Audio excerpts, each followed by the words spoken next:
These 8 units actually our QC have tested in one day before, and I retest it today.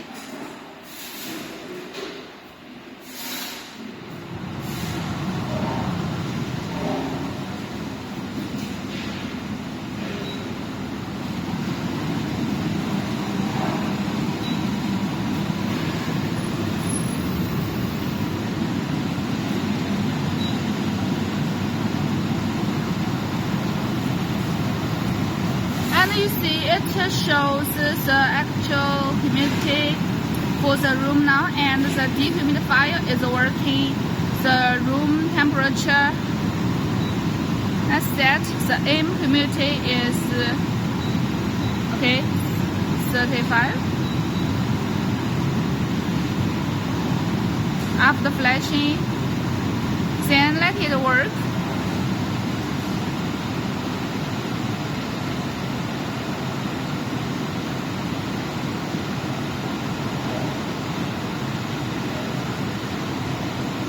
As usual, our QC will test every unit for around 10 minutes.